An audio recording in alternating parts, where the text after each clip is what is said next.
Last night, on my orders, America's armed forces began strikes against ISIL targets in Syria. Today, the American people give thanks for the extraordinary service of our men and women in uniform, including the pilots who flew these missions with the courage and professionalism that we've come to expect from the finest military that the world's ever known. Earlier this month, I outlined for the American people our strategy to confront the threat posed by the terrorist group known as ISIL. I made clear that as part of this campaign, the United States would take action against targets in both Iraq and Syria, so that these terrorists can't find safe haven anywhere. I also made clear that America would act as part of a broad coalition, and that's exactly what we've done. We were joined in this action by our friends and partners: Saudi Arabia, the United Arab Emirates, Jordan, Bahrain, and Qatar. America is proud to stand shoulder to shoulder with these nations on behalf of our common security. The strength of this coalition makes it clear to the world that this is not America's fight alone.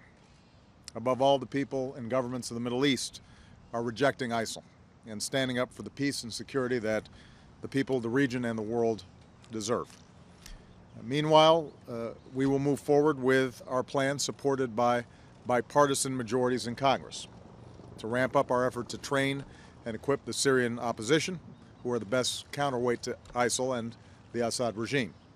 And more broadly, over 40 nations have offered to help in this comprehensive effort to confront this terrorist threat, to take out terrorist targets, to train and equip Iraqi and Syrian opposition fighters who are going up against ISIL on the ground, to cut off ISIL's financing, to counter its hateful ideology, and to stop the flow of fighters into and out of the region.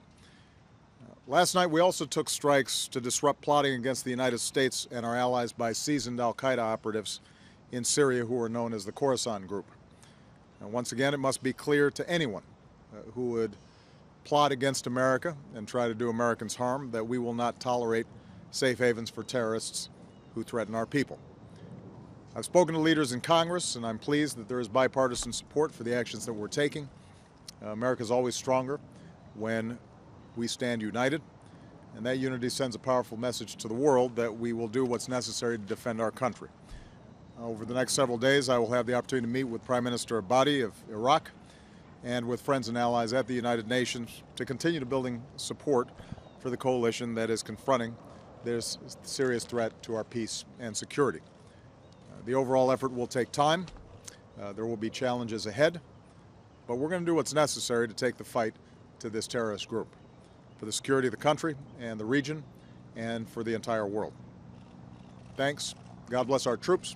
God bless America.